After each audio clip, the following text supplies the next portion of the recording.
So we'll see what my internet will bear today.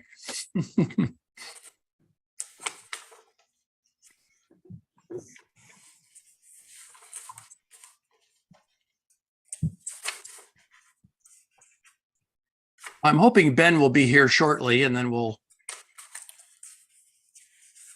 and I trust, Mark, is it just you and me? I think we need at least what, 2 more trustees to get a quorum together. Yeah, I well, saw Tom Benzing in the building, just here in the building just a few minutes ago. So I'm assuming he's trying to go get connected. Oh, He is logging in right now.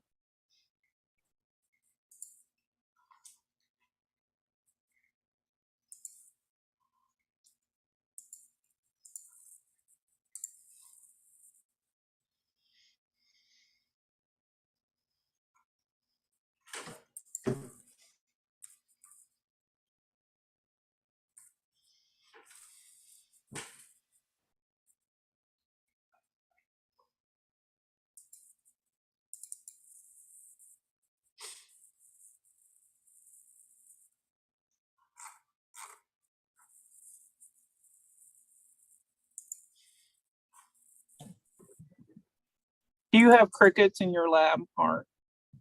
no, but I I'm sure going to turn hope off the not. air conditioner. I'm I'm out on the Outer Banks on vacation actually. So, and the air conditioning unit for this house is right outside my window. Okay. It sounds like a little. I'm going to high-pitched try something. something different here. hello, Ben. Can you hear me now? Hey, how's it going? Yes. Okay. Let's try that. See if it helps. Howdy. Hi, Cindy. How are y'all doing?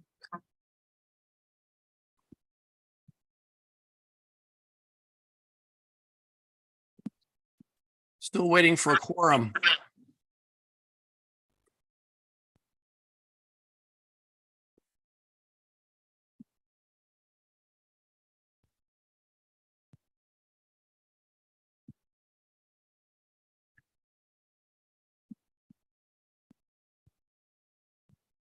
Hello, Tom. Hey Art, hi everybody. Hey,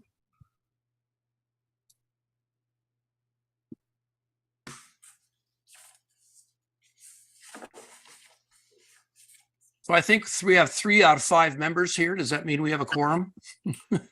sir, we still have 2 minutes. Okay. Melanie's there too. And just to also let you know, if you didn't have a quorum, all that means is you couldn't vote on anything. Right. Well, I was just kind of getting the lay of the land before I got started.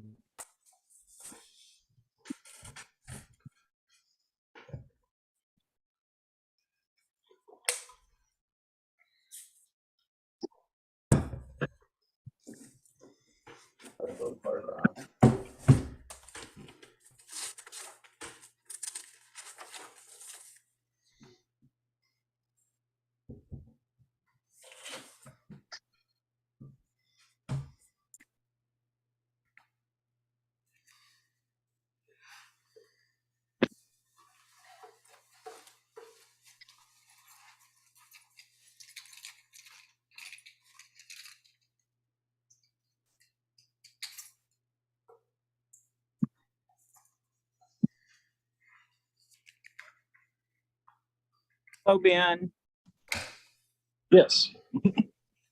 you No, don't you just said hello. Hello.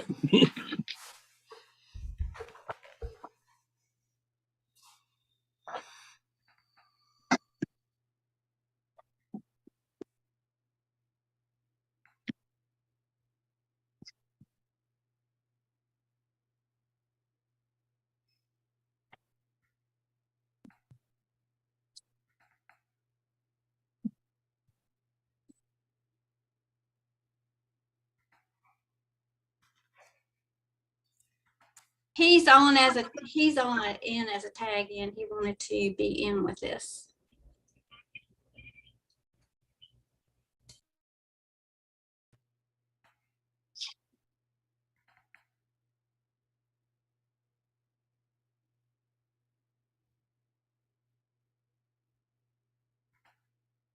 All right, well, it's 2:00 by my timepiece. Let's go ahead and get started. I call this meeting to order. Ben, could I get you to call the roll, please?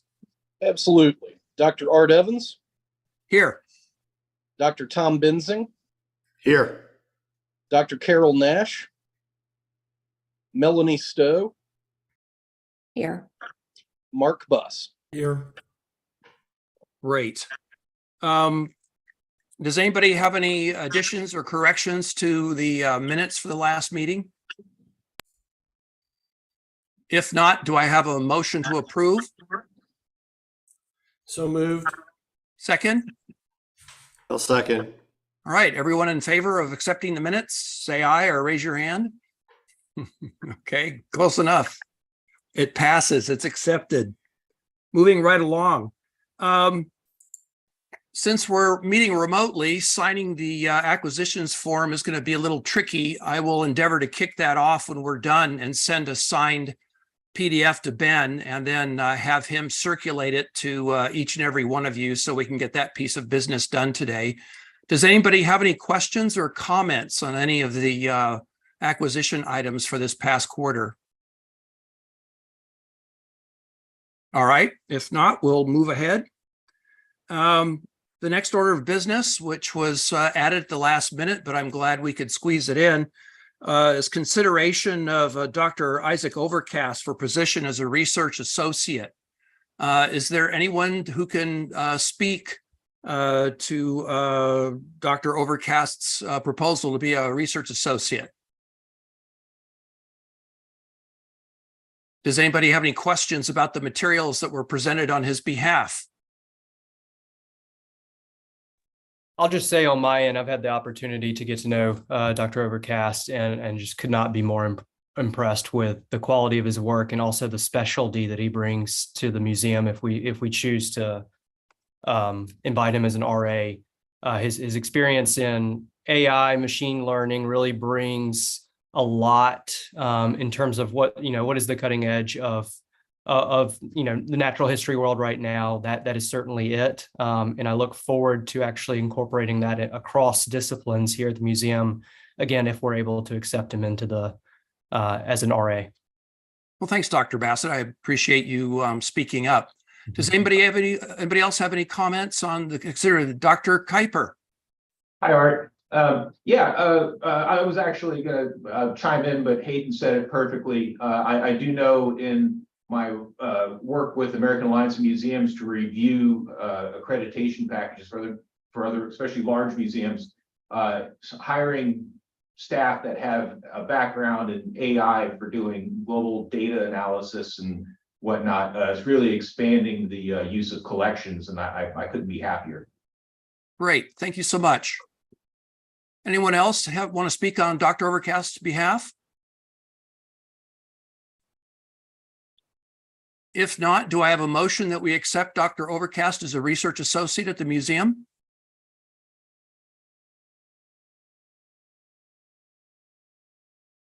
Mark, you're wavering. You're on mute. So moved. So moved. Do I have a second? I'll second. Thank you. All those in favor of accepting Dr. Overcast as a research associate at the museum, say aye. Aye. We're in the affirmative. Thank you very much. That passes. Moving right along here. The next order of business is to accept the current, let me rephrase that. The next order of business is to accept the current version of the collections policy and live animals policy and forward it to the full board for consideration. Just a tiny bit of background. This was a document that was last reviewed in 2013, and it's being considered for the museum's reaccreditation in 2025. We had the first round of additions and corrections at the end of last year.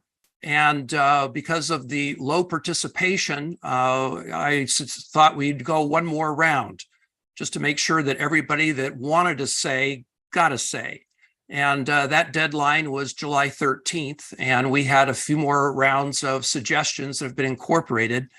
And before we want to get any further, I just want to thank both Nancy Moncrief and Jill Harris for all their hard work. Even though this is a document theoretically that is written by the Board of Trustees, Nancy and Jill did a tremendous job in going over all the details. And I also want to thank Maddie Bassett's contribution, as well as Hayden Bassett's.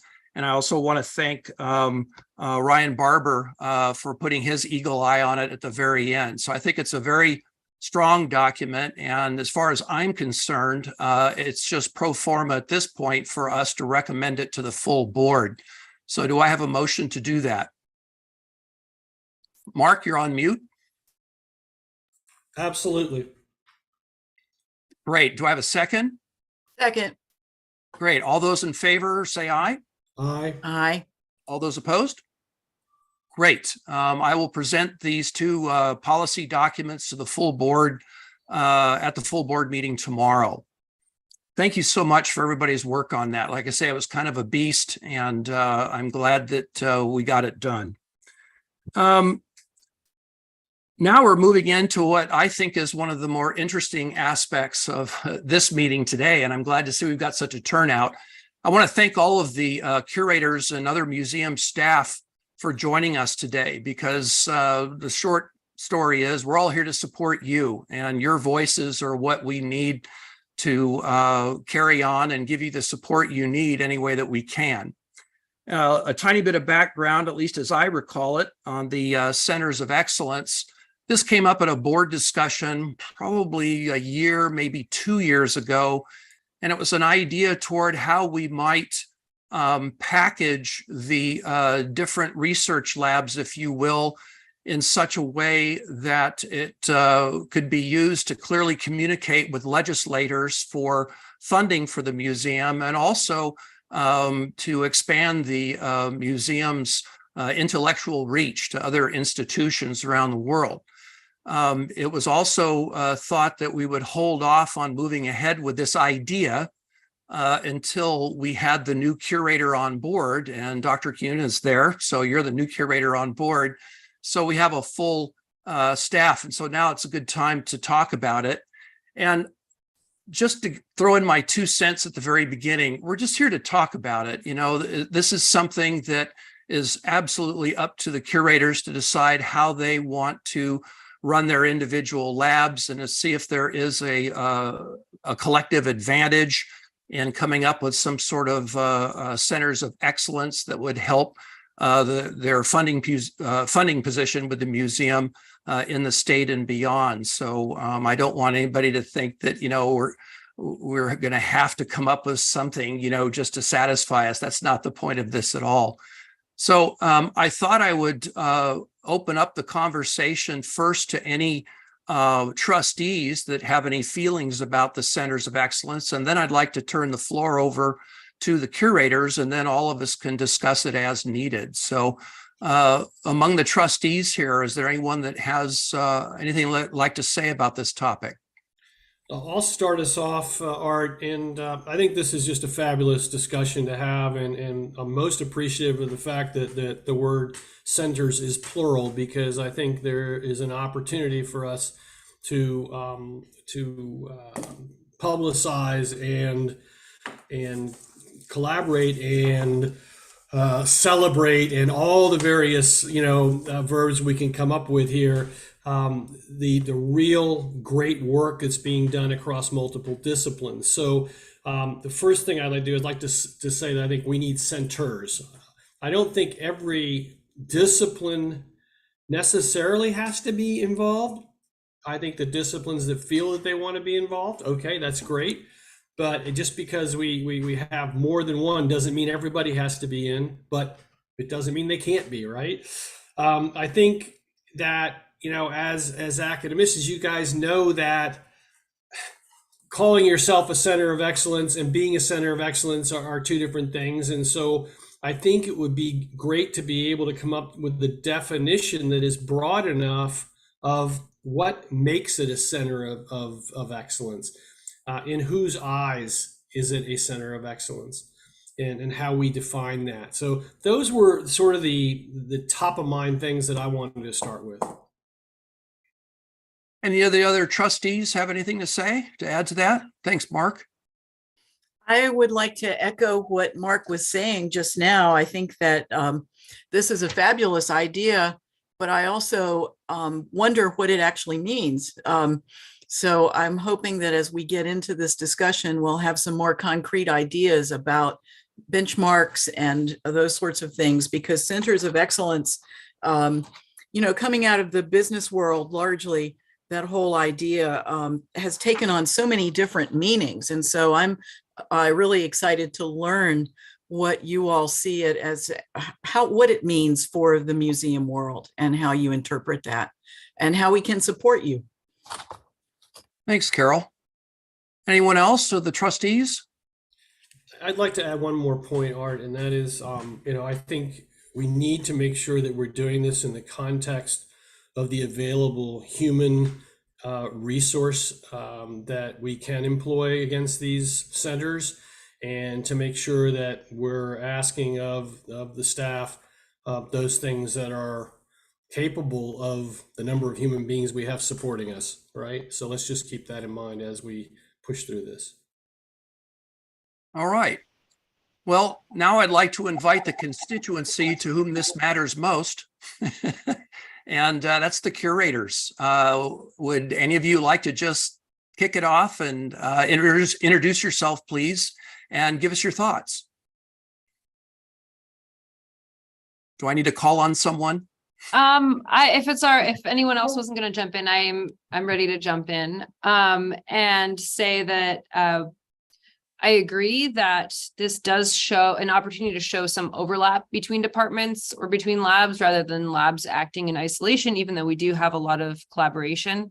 And it could be a really useful avenue for communicating opportunities for fundraising to institutions and agencies outside of the museum. One concern that we have here is the sustainability of these centers. If the labs sometimes end up being somewhat modular or new labs get introduced, how are these going to fit into the established centers of excellence, and how much time would need to be devoted to the center of excellence, promoting that and doing a lot of the marketing and work that we do for our own labs or for the rest of the museum as a whole to maintain that center of excellence on the forefront? Is it going to need its own social media or marketing associated with the center to kind of put it in the public knowledge? And what are the practical implications? You mentioned several of these are communicating to legislatures. That's really important. And I do think that sometimes you can say there's a center of blank and people can kind of understand what's happening there. One example I want us to think about is we have the Cultural Heritage Monitoring Lab that functions in probably the more than anything else that we have available here, like its own center of excellence, in that it brings together people from different institutions towards a cohesive goal that is in and of itself somewhat independent of the rest of the projects of the archaeological department. And so I think if we wanted to have centers of excellence, they would require this kind of connected yet independent trajectory and relationships, and potentially would benefit the most from partnerships involved, including those at the museum, but also external to the museum. And these centers of excellence, I imagine them having publications and citations that kind of drive towards one very specific goal. And I guess what I would want to hear more from is how we would maintain that here at the museum. What % contribution of our time would need to go towards maintaining these? And would this be misleading to people outside the museum to come in for a center and be like, well, I mean, this seems more like a collaboration between two labs. And on that kind of note, my personal feelings are, I think this is a cool idea. I love the idea of this. I love us thinking big about the museum because this is a really fantastic research institution. And maybe it's something that we're going to be ready for a little bit further down the road as we continue to grow and add some staff onto the museum with some different specializations. But I want to give other people the chance to talk. Thanks, Ariana. Appreciate it. Hayden, Adam, Nancy? Yeah, I'm happy to kind of elaborate on some of those themes as well. As you know, speaking just from the experience the past 2.5 years with the Cultural Heritage Monitoring Lab kind of startup process. You know, one thing that I thought was a very productive conversation at the board retreat that we had in Harrisonburg was the conversation of kind of distinguishing between a center, an institute, and a lab. And there's, you know, different implications and different definitions of all three. And just look at any given university and you can kind of see good examples of each one of those. You know, in many ways, we chose the designator lab for very specific reasons when we created the Cultural Heritage Monitoring Lab. And one is that there's, you know, admittedly far fewer kind of, I don't know, infrastructures and capacities that have to be built than say you would a center or institute, which typically, just in my experience, have full-time dedicated staff to those entities. Whereas a lab is typically something that's housed within an existing entity, whether that's within an existing academic department, in our case, an existing curatorial department. It's something that's project and research specific oftentimes. It's, you know, it's very flexible in terms of who's coming in and out of that as personnel, whether that's students, interns, postdocs, whomever. And I think that just the way that we're set up as an institution and the resources that we have in-house, I think like labs, even if they're the exact same name as that center of excellence would be, you just, you know, a lab just makes it a little bit more achievable and maybe realistic in practice than say having an entire center or institute, which to Dr. Nash's point, you know, has a lot of expectations of output and deliverable that maybe we're not, you know, set up to meet immediately right now. But for labs, I think that does achieve a lot of the goals in terms of marketing, fundraising, and some of the other benefits that we were just citing with, that Mark, you were citing with a center or an institute. So what I'm hearing is that labs are more streamlined, more nimble, and more flexible, which is something that is important. And I would add to that, probably at an institution the size of the Virginia Museum of Natural History, that would be key, rather than to get locked into a structure that might seem like the thing to do, you know, early on, and then as things evolve, it may not serve any real purpose. Adam. Just a quick note. I definitely like the idea of lab-based designations for at least myself, and I've looked into sort of the framing of paleontological, I was about to say centers, or paleontological communities at other museums, some larger than our own. And it usually is sort of a lab-based designation, even at those larger institutions, except in the case where there is like a paleontological institute is usually something that includes like a separate education department within itself and a separate administrative department within itself, rather than something that is specifically in the research, on the research track, and in our case the preparation track and things like that. So I also like the idea of a lab-based designation for what we developed. I had quite a conversation with Cal Ivanov when we spent 3 weeks together in Florida. So there was plenty of time trapped in a car with one another.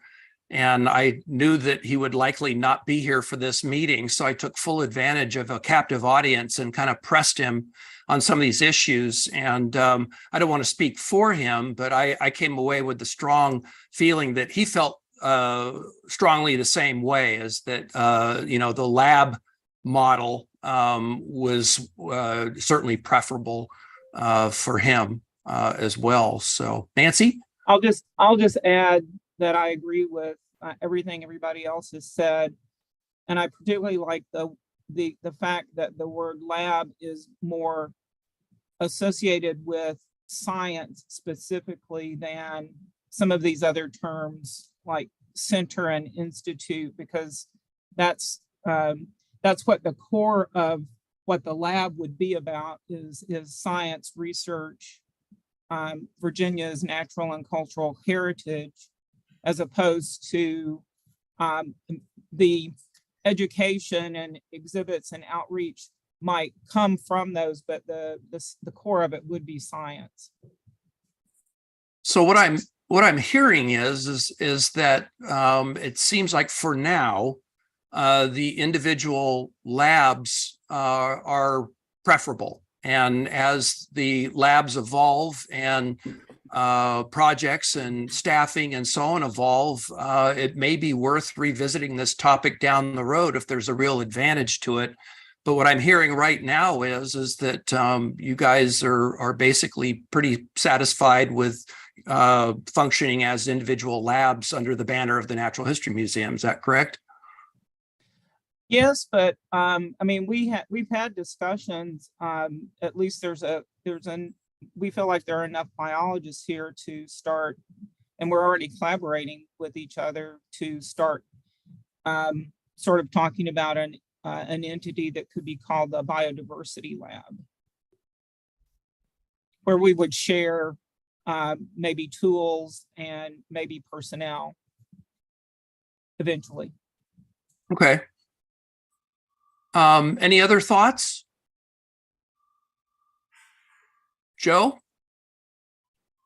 Hey, thanks, Dr. Evans. Just for a little formality, since the idea of centers was written in the strategic plan during your report out tomorrow, it would just make good best practices that we mentioned that this was the original idea, but as we work through it, we just want to make a change in direction, so to speak, which the board, of course, has all the right in the world to do. So, but I just want that formally for the minutes that we're changing that section of or modifying that section of the strategic plan and its goals. Okay. Would you walk me through that, please? Is this something that will you're expecting me to do or explain tomorrow, or is this something that will become part of the greater discussion when we review the strategic plan? I think if you just mentioned at the beginning that this was one of the goals within the strategic plan was to form, and we used that term centers back then 3 years ago or whatever it was. And, you know, after further analysis, you know, we're going to modify that goal somewhat. And, you know, as Nancy said, we're going to look towards some future goals as well. So it shows the value of the exercise of going through this, but at the same time, too, we just formalize the idea that a goal, because for me, the strategic plan is sort of like my contract with the board. And if the board kind of wants us to change something, you have all the right to do it, just best to record that. Okay. Excellent. All right. Thank you. I'll endeavor to muster something articulate along those lines tomorrow, hopefully better than I'm doing right now. You'll do great. Yeah, I won't. One of the reasons that this discussion and the discussion on the expansion of the museum footprint coming up next came up is because these two topics specifically came up at a strategic planning meeting.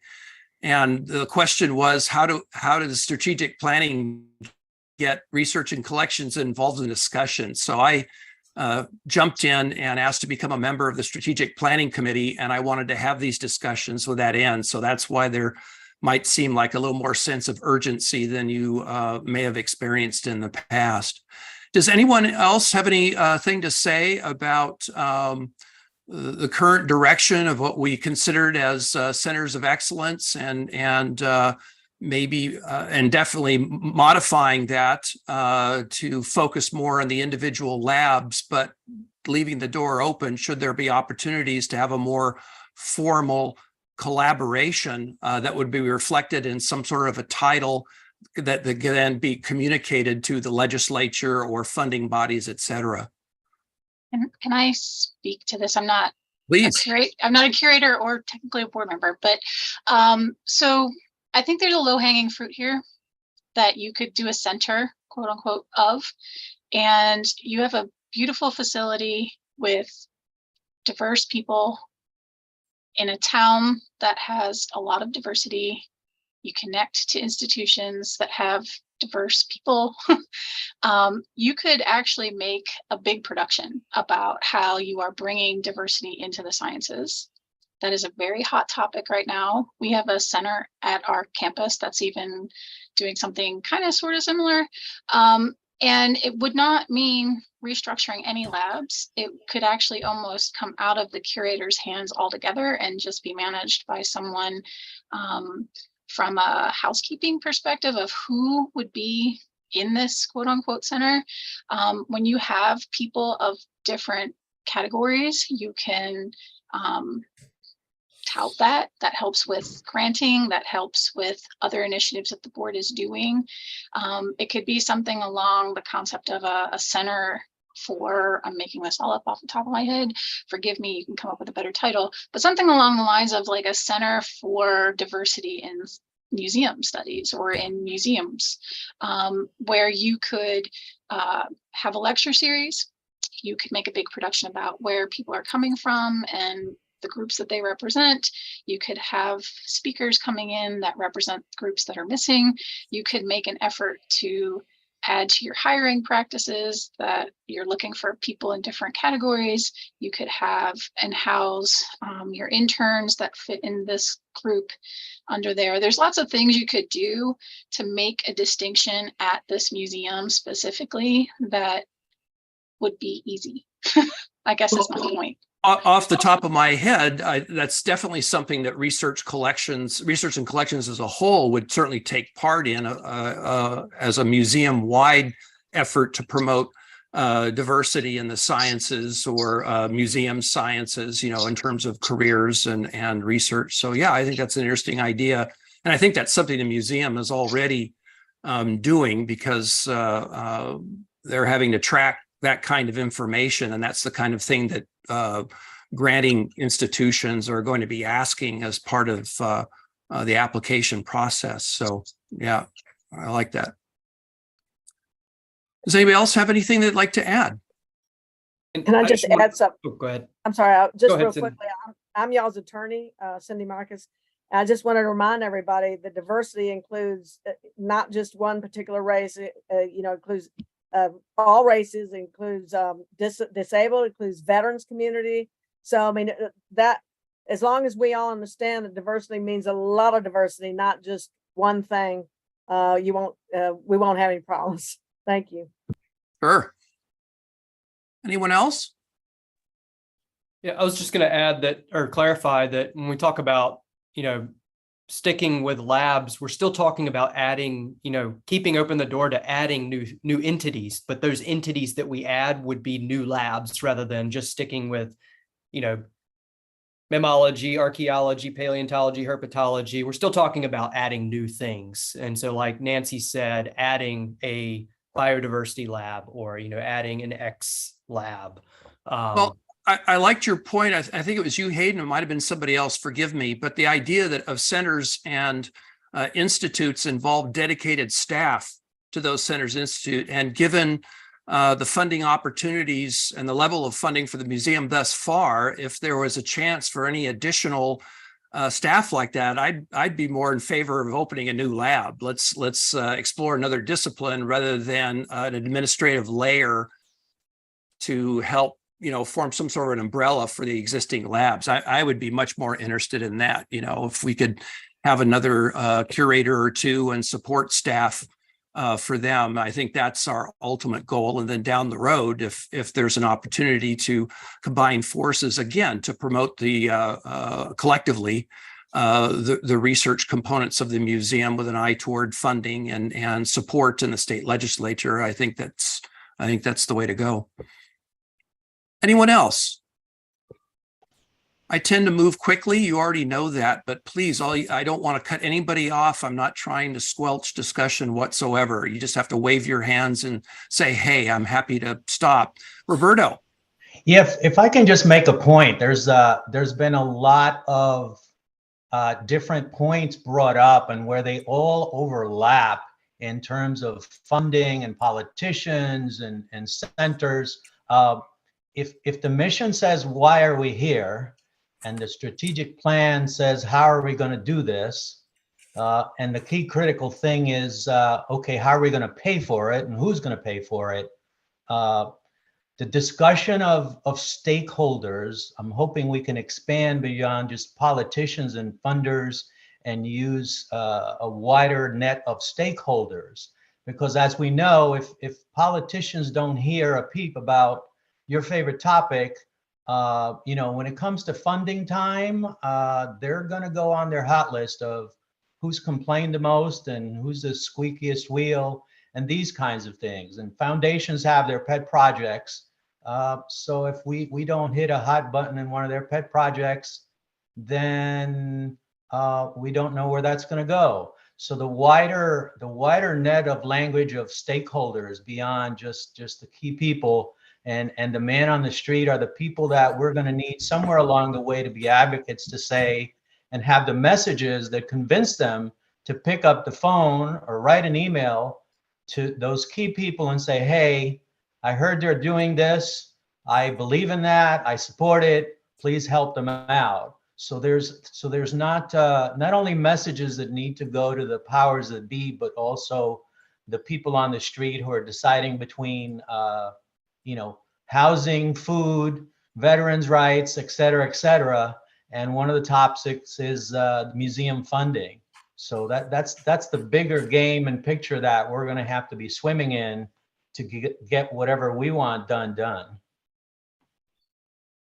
Thanks, Roberto. Anyone else?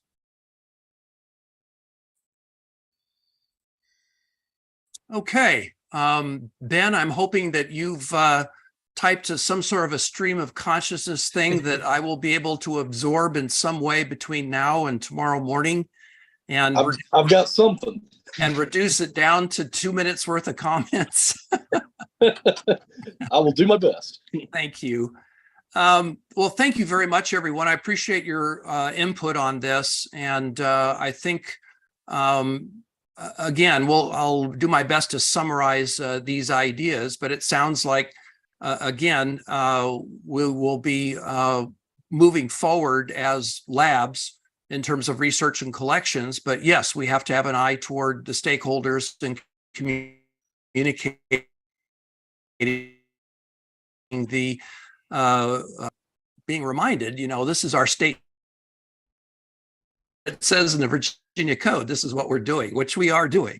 So it is sometimes a trick to get a hold of legislators who have much on their plate and try and explain to them, some of the things that we do in a quick and easy, absorbable way that they can get behind. So absolutely. The next topic that I want to open up to everyone, and this is something that Dr. Kuiper threw out at the last meeting that really grabbed my attention, and that is the recognition that the museum has quickly outgrown its space in terms of collections, or at least soon will. For what was intended when ground was broken, I believe, in 2007. And I was very excited to hear about this, to open up the discussions about expanding the museum footprint, because I think this is a major project that directly impacts the primary task that we have at the Natural History Museum, and that is research and the collections that support that research and the education and exhibits that issue forth from that research. So I know that Dr. Kuiper threw out, I believe it was a figure of maybe it was 10,000 square feet. This is how it all starts. We start talking about it. But once again, I'd like to get the trustees' input on this topic. And then I'd like to open it up to the curators to talk a little bit about their capacity at the moment, where they think they are in terms of what the space will accommodate now. Are they full up? I know some of you are well out of room, and I know some of you others are almost out of room, and maybe you could help break that down for us a little bit more. So I'd like to open it up to the trustees first. Does anybody have anything they'd like to say on this topic? I do. Okay. And my comments come from having spent much of the summer retrieving archaeological collections from places where they should have never been in the first place. And also those that were orphaned because of death, all sorts of things like this. And these are well-provenienced collections. I'm not talking about things that people have just kind of picked up and put in a box. These are serious collections from well-documented archaeological sites. The topic that keeps emerging over and over again in the work that we all do is that as we get the public more engaged in our work and understanding their role, their possibility that they can participate, regardless of whether we're talking about insects or we're talking about mammals or archaeological collections or rocks, whatever it is, people are getting pretty excited now. COVID sort of fueled this interest in collecting. We've definitely seen this incredible resurgence in collecting in general. And so that is a pressure that I am starting to feel. But getting back to the whole issue of these well-provenienced collections that are showing up, there is no other place, you all, in the state of Virginia where these can reside. The Department of Historic Resources for archaeological collections has recently gotten more funding to support some space in the Culture and History Museum, but they are filling that up very, very rapidly. And as we are looking at the impacts of climate change and sea level rise on archaeological sites, archaeologists are out triaging sites. What we are doing now is just going out and essentially getting the artifacts as quickly as we can and trying to curate them so that they can then be studied. It's not like what we used to, which is where you just take your time, preservation in place. So we are looking at a deluge of material that is coming from all quarters. And from the trustee perspective and knowing this landscape pretty well in Virginia, I cannot think of another facility that has even begun these kinds of discussions, that is ready to step up to the plate. And I just feel like that if we don't get into these discussions here pretty quickly, we are going to find ourselves overwhelmed. And we're already overwhelmed, but anyway, it just seems like as more people are retiring, we're seeing, not speaking to you, Tom, you didn't really generate a whole lot of collections, but as more and more people in the sciences are retiring and as space is a premium at universities, collections are being left. And this is our research heritage. This is essentially the basis for much of the modern research that has been done. So the whole idea of an expansion at the Virginia Museum of Natural History makes great sense to me. Thanks, Dr. Dash. Anyone else? I'll just say, Art, that as we've gone through and had some recent battles and that we're fighting nobly in the Waynesboro project, and as all the members of staff know over the years, as they've tried to get increased budgets, getting additional funding to getting some of this expansion done is going to prove challenging, but important, right? So I think we've got to be realistic about what we can do and when we can do it, and really be serious in how we prioritize it. And I'm not taking away from the importance that anything that anyone else has commented about before, Carol or any of the staff. So I'm just saying we have to be realistic in what funds we can get to make these kinds of things happen. And I'm certain the board will get behind any requests, but let's just be realistic too. Well, I think the timing is always critical. These things take time. So yeah, no, start developing it, but it will take time. Yeah. A couple of thoughts. One is that again, a captive audience with Cal tooling around Florida. I don't recall that he had a specific figure on the wet collection in recent invertebrates. These are the specimens that are preserved in fluid, but I imagine there is interest in certainly expanding the current collection, or at least capacity. But he did say for the dry collection, this is what most of you are familiar with, the pin specimens in drawers. You can see behind me the drawers I have. I have the same system as the museum. And there's 100 drawers left. So once those drawers are filled with specimens, that department's going to be looking around for space, trying to figure out where this will go, where the new material will go. So just speaking for recent invertebrates, I'm sure they would be interested in serious talks about expanding capacity sooner than later. The other thing that struck me, that how this might dovetail into a project that we've been talking about for a while, is the Douglas Avenue facility.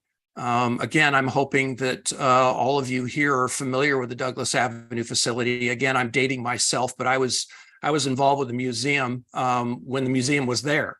So, you know, I know that building, and I've worked in that building even after the museum moved to its new building, because some of the labs were still over there. And there's certainly an opportunity to consider that as part of collection space as well. I know it's not ideal now. It's not environmentally controlled.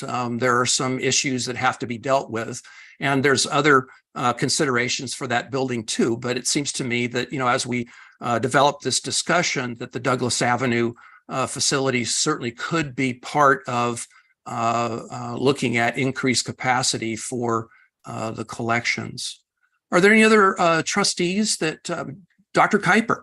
Well, I'm not a trustee, of course. No, you're not. I just wanted to remind everyone that with the old Douglas Avenue facility, we have completed the roof and the drainage project, so that's closed. We have an RFP being prepared that's going to go out, that's going to replace windows and doors with maintenance reserve funds. And then at that point, for next year, next fiscal, well, no, not next fiscal year. What month is it? Yeah, it will be next fiscal year. We would start to look at using maintenance reserve funds to replace the big portions of the HVAC, speaking to your concerns about the environment. You know, and I will just say, it's going to be up to each individual curator to decide how they use that. The collection storage for that facility will be the priority, right? If we get to use it for other kinds of storage, that's great, but collections get the first priority. You know, but it does have one advantage. It's a mile, I'm sorry, it has one disadvantage. It's a mile away. So there's a difference between, you know, your active collection and your long-term storage. And I think that equation is different for each one of our labs. Mm-hmm. Yeah, that's a good point.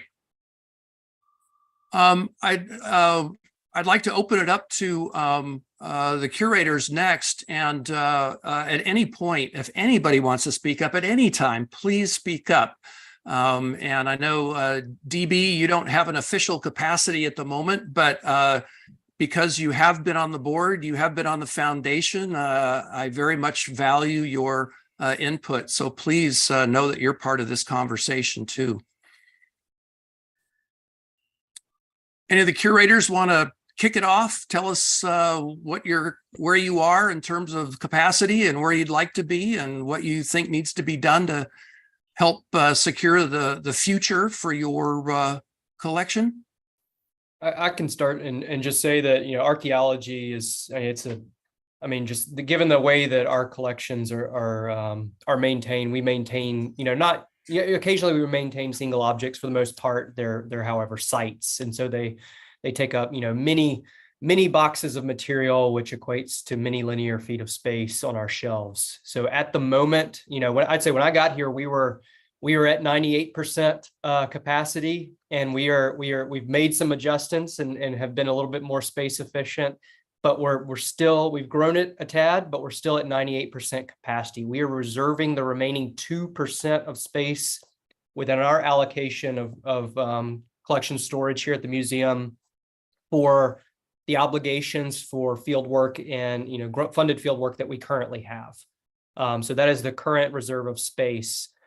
we certainly look forward to Douglas Avenue because that will allow us to begin accepting collections again. So we have been in the position already over the past 2 years where we've had to turn down collections, great collections, but we just don't have the space for them. In some cases, we've given the indication that, we anticipate offsite storage in the next 3 years, in the next 5 years. And there have been people who've been satisfied with that answer, but now it comes time for us to live up to that answer. So I do, with the offsite storage that would come with Douglas Avenue, at least archaeology would take full advantage of that for all of the reasons Dr. Nash cited. Hey, Hayden, before you unmute, and Carol as well, we, of course, in terms of accepting collections donated to the museum, regardless of discipline, of course, that's part of what we do and how our holdings grow. But I would like the two of you and anyone else for that matter that might think of any kind of, because Douglas Avenue is not small. It's not as big as this building, but there's a lot of capacity over there. And if you can think of some way in which we can turn this into a revenue generator to support, I don't know what kind of entity in terms of, what am I trying to say? Trying to help with their space limitation needs. I would love to have that conversation. Absolutely. And the, our per box fee still stands. I mean, that's written into our policies, and it's the exact same per box fee that Department of Historic Resources maintains. So that would be a nice way to offset maybe some of the utilities and other costs that would come with running Douglas Avenue, is maintaining that per box fee, not just for archaeology, but I imagine for anyone else also who has maybe a compliance side to their discipline, that could be a revenue source. Hayden, explain what you mean by that per box fee. I mean, I think I know, but walk me through that. Sure. So, we get a lot of requests, mostly from either the community that Dr. Nash was talking about, where there's a collection out there, but they want a more up to par curatorial repository for that collection to live, or from the compliance side of archaeology, driven by state and federal law. A lot of those collections as they're scoped and how those projects are scoped, they have to end up in a proper curatorial facility. Right. And typically they budget in the costs associated with that. And with most institutions, including ours, Department of Historic Resources, the way that they accept those boxes of material is they charge a per box fee, could be $375 per box or another price, which, basically they're paying for us to curate that box in perpetuity. Okay, so that's a flat fee then per box. It's not paid annually or. Right. Correct. Yeah. Yeah. And Virginia typically has a fairly low rate. Other states are up to $500 a box. And we're talking about a legal sized box. So, there's certainly some money to be made at the outset when collections are accepted. Archaeologists have essentially gotten to the point where we recognize that's part of doing business these days. Interesting. Thank you. So is there some kind of business case that could be developed? What comes to mind here is like Iron Mountain, right? Well, all these organizations need offsite storage for their old records and whatnot. Is this sort of like the equivalent of Iron Mountain for museum specimens that could be monetized? I mean, Joe, what was coming to mind when Joe brought it up is if we're saving all these things because they have value, how exactly can some of this value be monetized just to keep them from going out of existence, so to speak? So Roberto, to maybe take a stab at answering your question, this one-time box fee, basically is offsetting the staff time that it takes to process the specimen. But then it essentially, that collection is going to be kind of part of the larger overall collection in general. So it's a moneymaker, but we are investing. We are also investing, curatorial time into it. But there may be other possibilities. I don't know what they are, that if we have space that is in good shape environmentally, that we might be able to work with, private entities or whatever that, that we might be able to get an ongoing payment, like an annual fee or a monthly fee, basically charging rent, but we want to be selective with that. If these are, valuable natural or cultural history collections, we want to handle those as we would any other collection. But I just think we need to keep our eye open for, like you said, any opportunity to create sort of a business model.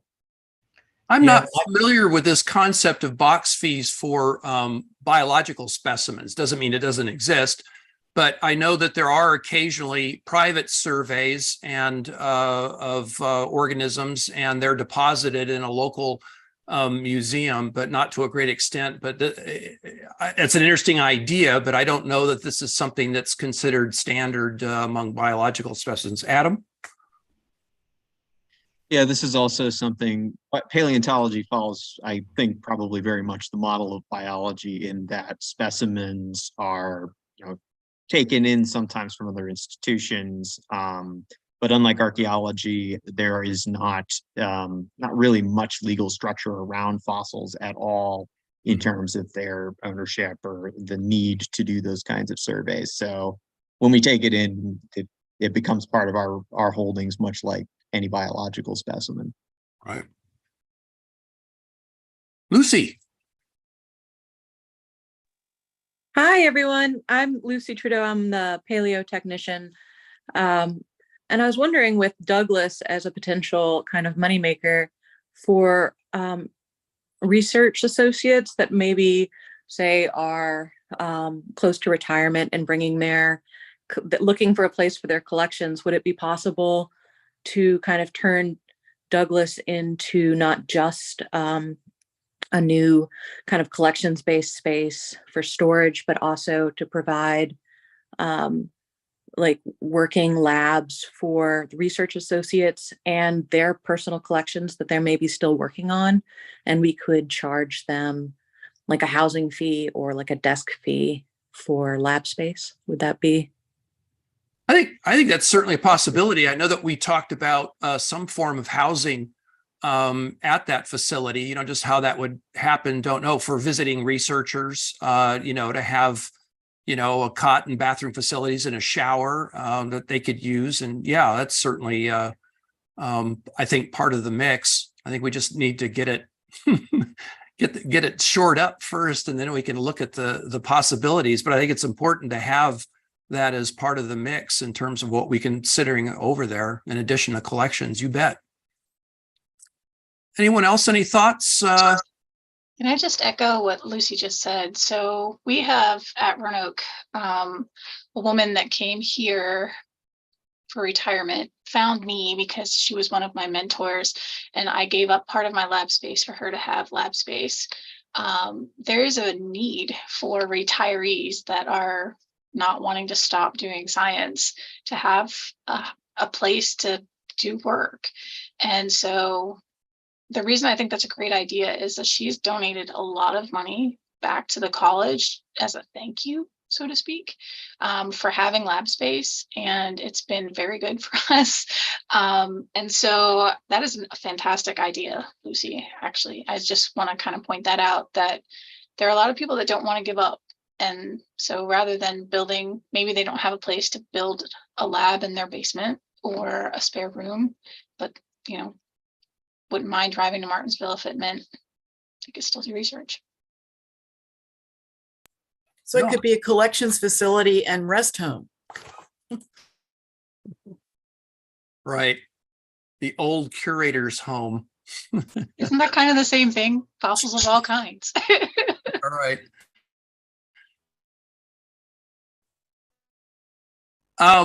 Any other discussion about Douglas?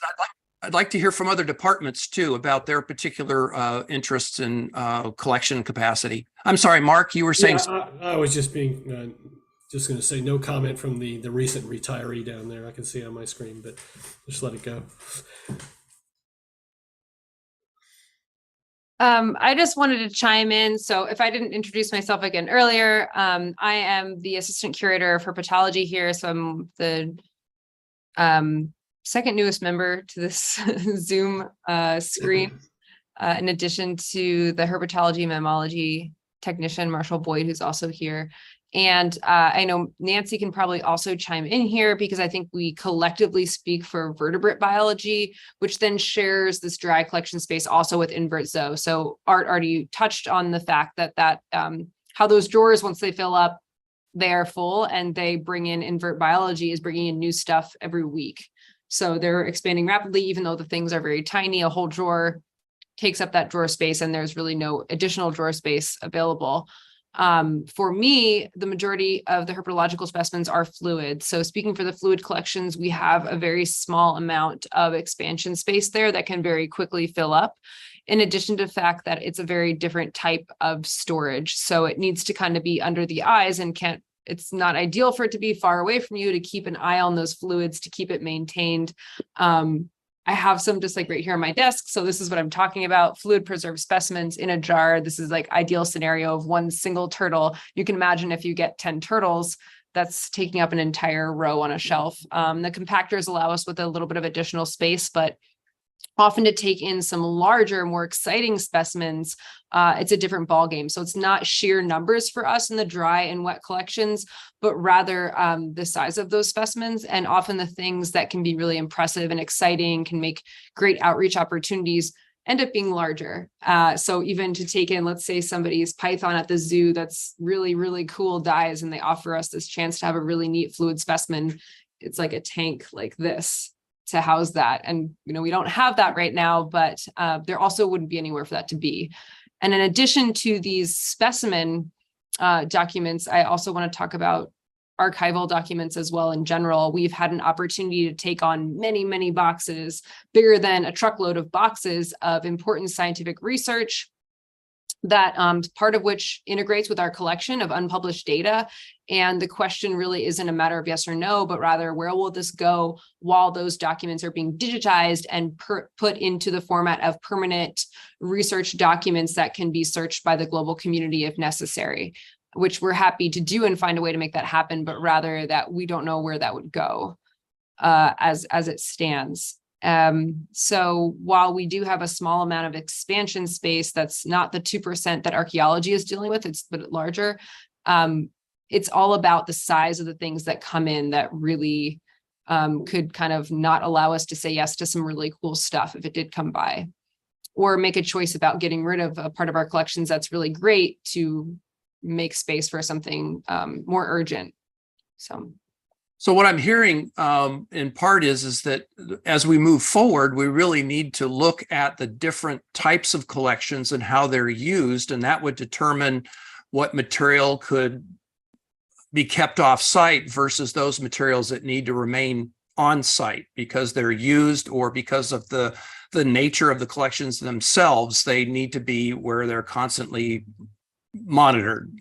So that's an interesting point, I think, that we need to consider moving forward too. And just to kind of add on that, Art, that's exactly what I was kind of getting at, is that it seems, my impression of Douglas is that its ability to house specimens is going to happen in stages. So some things are a little more shelf stable than others. And then even within those individual collections, like rocks, limestone is not going to be as able to withstand moisture as like other stuff, which we know.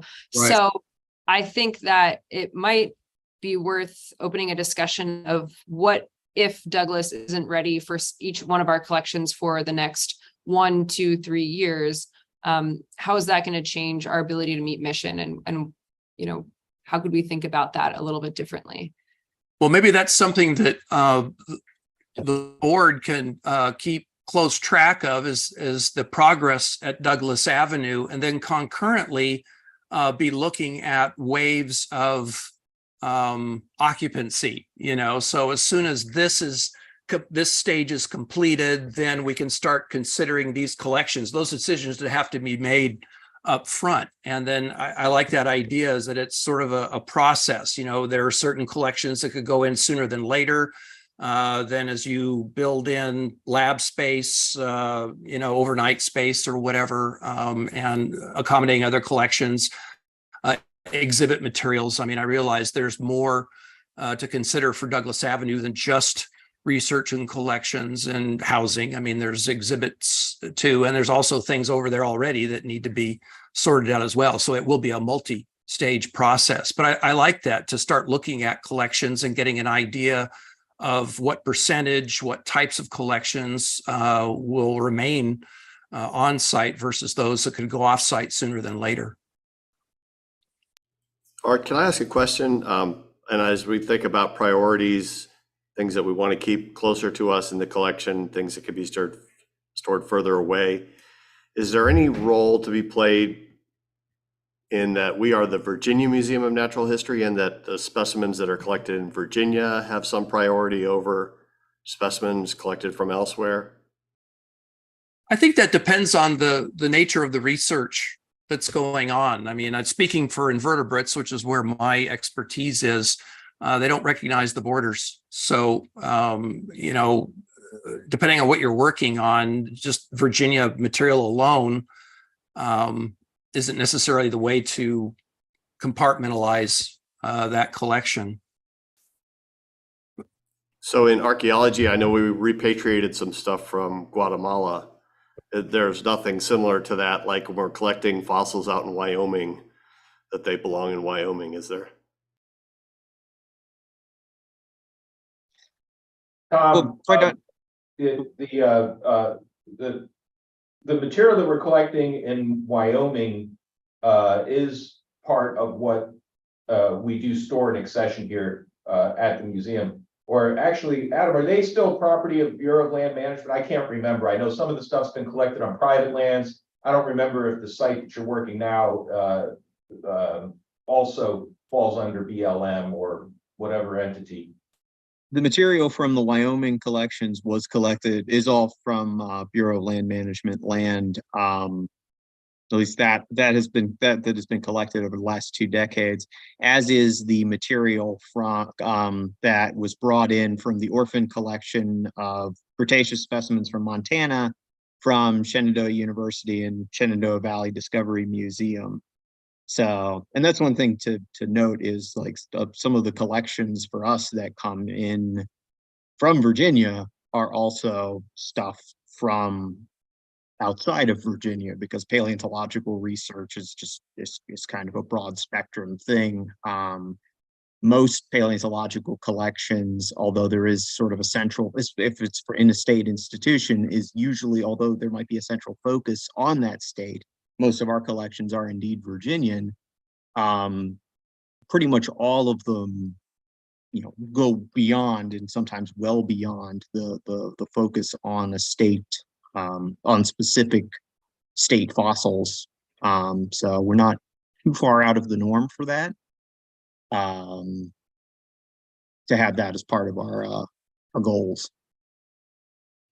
It would help me to square why we're collecting those and meeting and how they meet our mission of interpreting the natural history of Virginia. So I mean, this is obviously a bigger question, but I just wonder in terms of priority, whether or not Virginia specimens aren't more important for us to curate and to house and collect than outside of Virginia. Just a couple of quick bits of background, Tom. When we've gone through our searches for new curators, we do look for that connection to Virginia. Can that program translate over into Virginia? So we're very cognizant of that. Also, don't forget too that the mission is to interpret our natural heritage within a global context. So I think there is value. I mean, we can joke around and say, well, we put dinosaurs out in the hall here because we're a natural history museum, and it's expected by the public that we have dinosaurs, even though we've only collected footprints in Virginia. So I think there's still value, but I would say, and please, curators, speak up and correct me on this, but I would say the vast majority of our material, the volume or linear feet of storage centers on Virginia material. It doesn't mean that there aren't big pieces like a dinosaur femur or something that doesn't by itself take up more space than a whole drawer of insects would. But I would still say the vast majority of our collections are Virginia centric. Yeah, that's absolutely correct. And to the question of like the value of something like the Wyoming material or the Cretaceous intakes from the Shenandoah institutions, they essentially are filling major gaps in Earth history that are simply not represented in Virginia. If we want to actually reflect the continuity of the global context of the fossil record of paleontology, part of that is, being able to show visitors the, Earth history and, and yes, especially how Virginia fits into that. But Earth history is simply not, so the full length of Earth history is something that's simply not represented in the VM&H collections in terms of Virginia specimens alone. So I think that's one of the big the reasons and one of the tools that that material helps to fulfill. Adam, where are you in terms of capacity right now? In some ways, we're doing okay. We had an intern who helped with the major project of repositioning and rehousing some of our plaster jackets, which those contain fossils that have not yet been prepared and are probably our biggest space takers. We have shelving units in both vertebrate and invertebrate paleontology, the invertebrate and vertebrate paleontology rooms that contain those. And we have the capacity to take more, not a whole lot more. Again, it's probably just a few years, and it's definitely something where I have to be choosy about opportunities for acquisitions. In terms of small specimens, I get occasional donations, mostly from private citizens who fortunately work on relatively small specimens. And I've been able to continue to take those, but it's always a matter of sort of shifting things around in order to accommodate new things within pre-existing cabinets rather than having like entirely new spaces to develop to bring those specimens in. And one reason I Douglas Avenue, sooner rather than as soon as possible is because I think of the curators present, I'm going to be the one who's able to transfer stuff over there, because especially in terms of large slabs of, say, invertebrates from 400 million years ago, those are going to be pretty hardy and going to be able to deal with the concerns about, well, some of the concerns about humidity, et cetera, or mold or things like that, in a way that the biological specimens or the more fully prepared paleontological specimens and the plaster jackets will be able to. But okay, Carol, Adam, I have a question about the paleontological specimens from BLM land. Do you Yes. have a curation agreement with BLM? So Yes. are those objects on loan to you, so they are not going to be permanently housed at in Martinsville, correct? No, the agreement which has existed for several decades and just regularly been renewed is that those specimens are ours to maintain, to maintain, though they are owned by the federal government. So is there funding available to help with curation? Funding has been acquired for the Shenandoah fossils in 2017. It's definitely something worth considering. Right now, the Wyoming project is entirely funded by the National Science Foundation. But Bureau of Land Management funding would be useful to continue to help maintain those collections. Although, again, just we have to be targeted towards those things that are maintained by, or that are the property of BLM.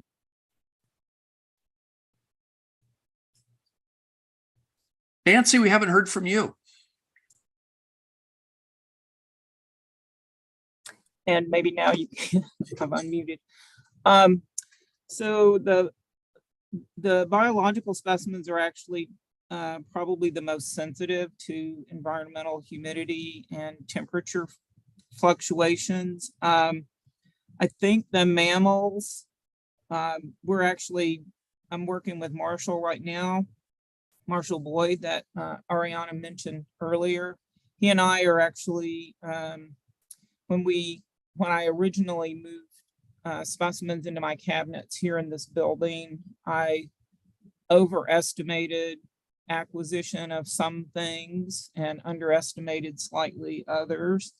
And so we're literally mapping drawers and cabinets, trying to make a little more space for some of Ariana's material in the dry collections.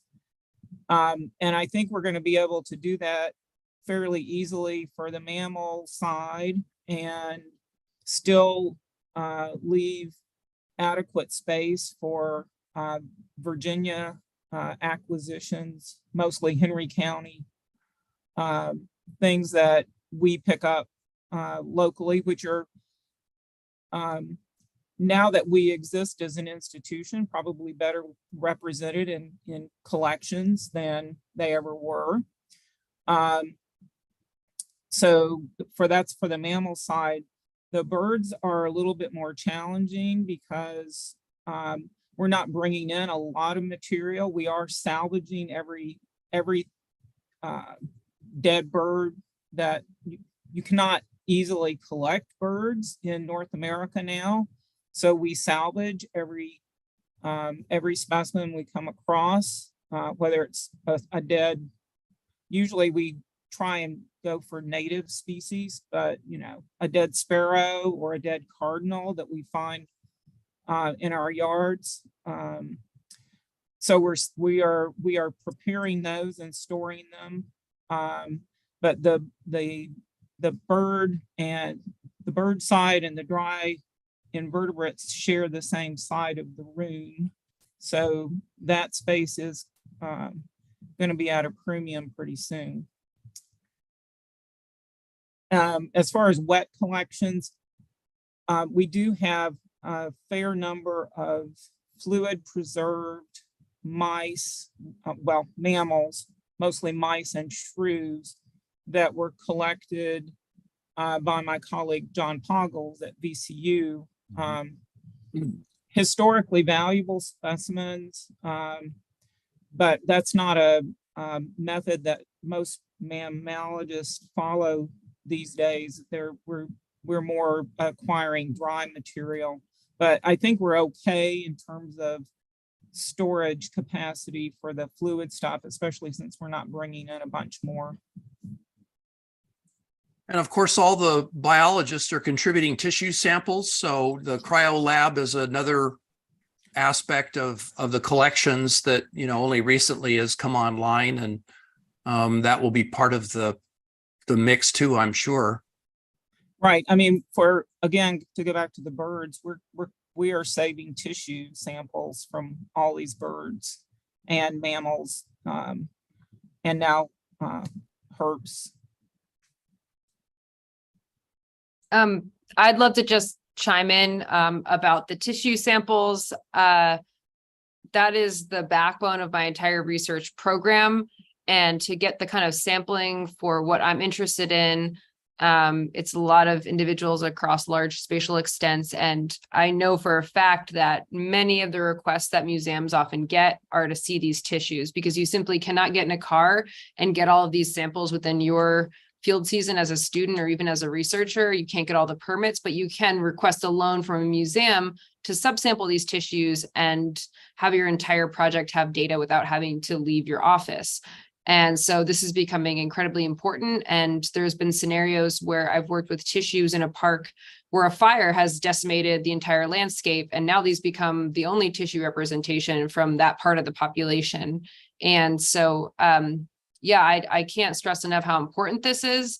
And shockingly, these tiny tubes and tiny boxes can stack up quite quickly, as Nancy mentioned. So it's absolutely valuable. Like, I consider these tissue vouchers as important for my research program as the specimens vouchers that they come with. And we're finding DOR, like dead on road snakes, every single week being brought in for us. And so that's starting out quite quickly, but we certainly didn't expect back when everything was constructed, to have another person with a really strong tissue program, in addition to the fact that invert biology is looking at storing their future tissues in this way as well. And there's really not more space in the current freezers for a lot of expansion there. And it's really, really valuable and can be loaned out and subsampled just like whole specimen data. Right, and I'll just to kind of talk from a sort of a historical perspective. The mammal collection is now collaborating with a student at West Virginia University who's studying otter population dynamics in West Virginia, and contacted me because 15 years ago, I accepted otter tissues from our what's now Department of Wildlife Resources fur bearer biologist.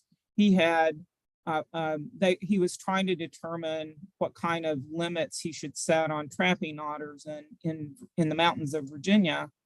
And so I accepted skulls because those are the vouchers and tissue samples from these otters. And now 15 years later, those are going to be a critical part of this student's project in looking at historical population genetics of Virginia otters, and knowing that those were the source of some of the West Virginia reintroductions. So Nice. It goes to the it goes to the sort of the difficulties we have with collections, in that we're torn with accepting these things where we don't see it we might not see an immediate question that could be answered.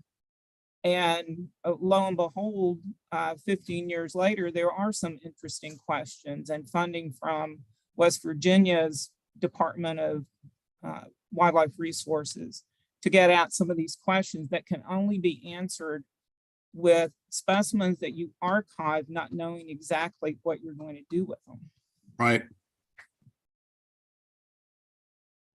This is a follow-up question just about tissue collections, and maybe you can help me, either Ariana or Nancy, understand what are the conditions under which those collections need to be stored versus other types of collections. So there's many different ways that these can be stored. There's a huge body of research that's looking into what type of molecular data we can extract from tissues, depending on the decisions we make and the moment we collect them, in their preservation and the longevity of those to many different research programs into the future. And so very typically, the most common baseline is to store them in ethanol. And that means that even at room temperature, it is stable for some short period of time, but evaporation can happen quickly and then everything is lost. There's too much degradation. And so the best way to store these is in a minus 80 degrees Celsius freezer, which is what Nancy's tissues she's referring to right now are in. Although they can temporarily be in a minus 20, or they can even be sitting on my desk overnight when I'm in the, or, if I'm in the field, that's what they're doing. They're hanging out in Madagascar in the sun, but that's not, that's very, very temporary. And the best thing is to have it in a minus 80. It also offers the opportunity to put them in no fluid, put it directly into the freezer from the animal, and then you can extract entire whole genome resources from these really high quality tissues, no degradation, but they absolutely must be kept at that temperature in order to be maintained. So what I do is I actually store mine in several different ways to make sure that they're available for a number of different project types, depending on the fluid that they're in. But yeah, for me, minus 80 is that's the gold standard for being able to store things unless you have a cryogenic facility. And where are we in terms of capacity right now? How much of our storage space is used?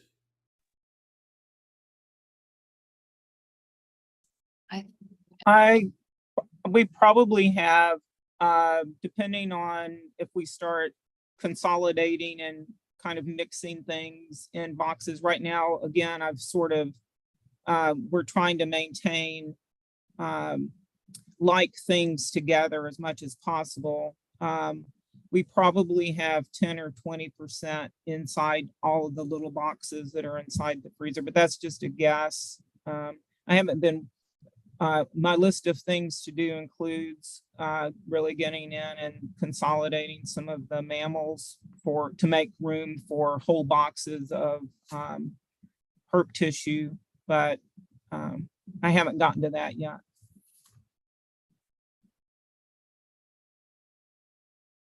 Does anybody else have anything they'd like to add? I think we should wind things up, but I don't want to cut anybody out of the loop. So does anybody else have anything they'd like to say on this topic? This has been a great conversation, and I really appreciate the time of the curators for joining us. I realize you have many things to do, and I appreciate you taking the time to kind of walk us through the initial parts of this conversation. And I'm sorry we couldn't do it in person. We're not going to be able to do it in person next time either. I hope we're not setting a precedent here where we meet away from the museum more often than we meet in the museum, but I'm looking forward to seeing you all in person soon. Maybe what I would suggest is that we move forward if the curators would please just sort of continue to jot down your ideas, your space concerns, on-site versus off-site, with an eye toward how the Douglas facility might be utilized as different parts of it come online, and concurrently be looking at seeing if we can get a real hard figure, if possible, on the square footage that we're talking about at the museum. You know, as it was pointed out earlier, these things take time, but I think the more that we can get a clearer idea of what we want and why we need it, we'll be ready to move on it. I mean, this is what was done with Waynesboro, and I see no reason why that same passion and desirability can't be brought to bear for something that is germane directly to research and collections, which is our mandate at the state. So this is a really important topic. If I can facilitate this in any way, I would like to come back at the next quarterly meeting, which is going to be in November, and just see where we are. I don't want to create more work for any of you. I know you have plenty to do, but maybe as part of your, your annual summaries, you could just add one little more layer that reflects on where you are in terms of the collections, where you are, what you need, what you see in the future, and we can start talking about it. The more we can educate the board, the better chances are that we can come up with a clear plan and begin implementing some things that I think will really help all of you in your research and the museum's stature, raise the museum's profile down the road. Does anybody else have any other business for the Research and Collections Committee that they'd like to bring up at this time? All right, if not, again, thank you all for your participation. I'm so glad to see so many faces here. Very much appreciate it. You're always welcome at these committee meetings. You're welcome to contact me anytime. Thank you so much. And I will see you when I see you. And some of you, I'll see you again tomorrow. So thank you so much. I'll adjourn the meeting.